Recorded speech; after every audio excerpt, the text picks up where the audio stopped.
Hello and welcome back to my channel. I've got a vegetarian feast for you today. I am making our family favorite Shahi Paneer.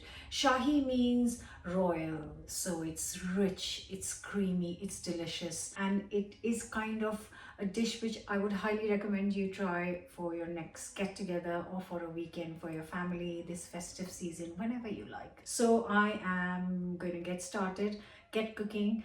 Only need the spices that I use often in my recipes, so hopefully you won't have to go out and shop. Before that, don't forget to subscribe and hit the bell button so you don't miss out on all the delicious recipes. Okay, first up, some chopping needs to be done. Going to start with 2 or 3. You could take just 2 or 3. I like more onions, so I'm going to get more onions here. Because I'm planning to serve this with some rice, it'll be good to have extra gravy, extra curry. So just roughly chop.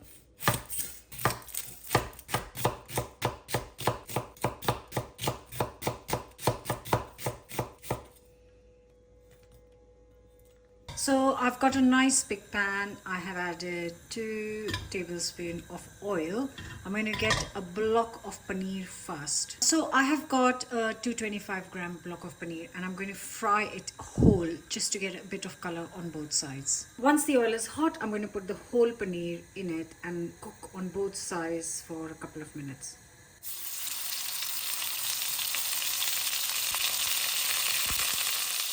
I'm not trying to cook the paneer, all I'm trying to do is get some color on it.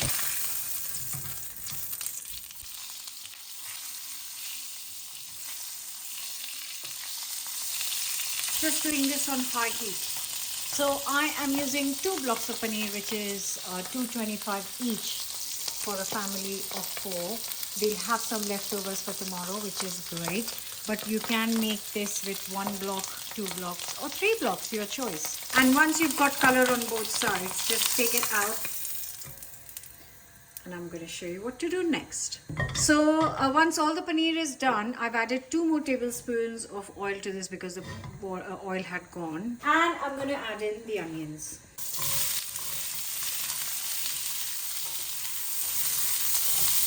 I'm going to give this 5 minutes to soften, and in that 5 minutes I'll tell you what I'm doing with the paneer.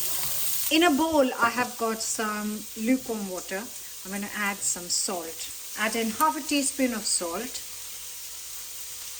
Now get this aside. Get the chopping board back in, and our lovely paneer is here. I'm just going to chop it into cubes.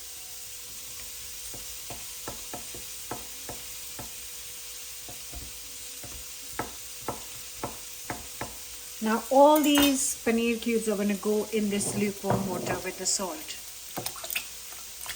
And this is going to keep the paneer nice and soft till the time we need it for the curry. So while this is taking 5 minutes, actually I've given it 8 minutes. So I am going to just peel, chop good 5-6 cloves of garlic and nice big pieces of ginger. Just roughly chop them. Now goes in the chopped up garlic and ginger. Just going to give it 5 more minutes. Next, you can use fresh tomatoes, but I'm going to use a tin of chopped tomatoes.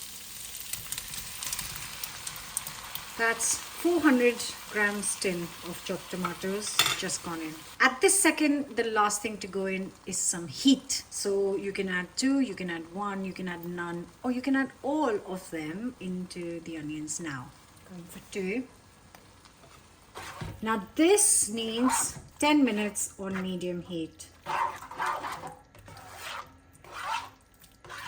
And once it's had its 10 minutes, just turn this off and let it cool for 5 minutes before blitzing it to a puree. It already smells incredible.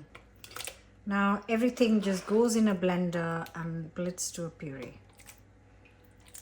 Okay, so just recapping, I have got my paneer kind of sauteed in a bowl of warm water. You might have noticed that I don't usually fry paneer for any of my paneer curries. Though in India you would usually fry paneer, but I love the softness of the paneer. So this is one way to keep it soft if you want to fry it. I've got my pan back to square one. I've got my puree ready and I move on to the next step, which is going to be oil, butter in a pan, and then I'm going to add a handful of most delicious aromatic whole spices. So I've added 2 tablespoons of oil, I've added a tablespoon of butter, 1 cinnamon stick, 4 cardamom pods and 1 bay leaf, and I'm just going to let this get it nice and hot and bubbling, and then I'm going to add the paste.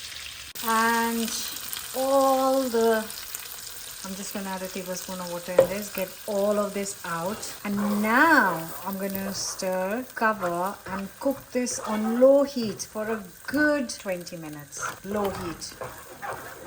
Right, it has been 20 minutes. It's been cooking on really low heat. I am going to add the spices. In goes a teaspoon of salt, teaspoon of turmeric, 2 teaspoons of ground coriander, teaspoon of chili powder, a good tablespoon of kasuri methi or dried fenugreek leaves. Just crush them up.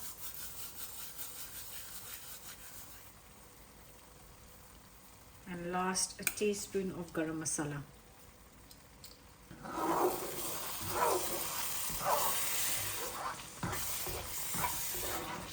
Next goes in a couple of tablespoons of double cream.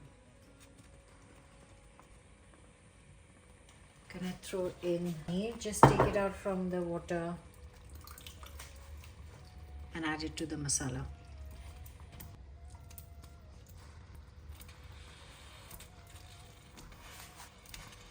I'm just adding a couple of tablespoons of water from the same bowl. Now add a teaspoon of honey. Then give it a mix. I'm just going to add 100 ml of boiling water to this. Your choice. If you want to serve it straight away, it's fine. It's just too thick for me. So maybe 100, 200 ml of boiling water is just going to make it nice and creamy. Yeah, that's better.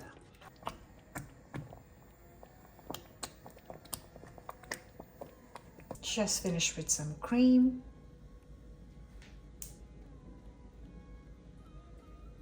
Some chili powder and a little bit of garam masala. And that looks so pretty that actually I don't want to disturb it. It just looks amazing, smells incredible.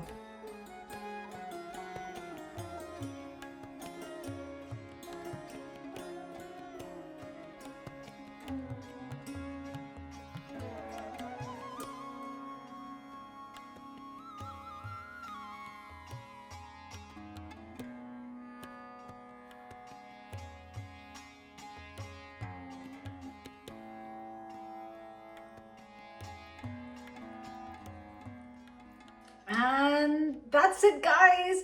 The Shahi Paneer is ready. Like I said in the start of the video, I am going to serve this today with rice, which is what I'm doing. And I'm going straight in because it smells so good. It's piping hot.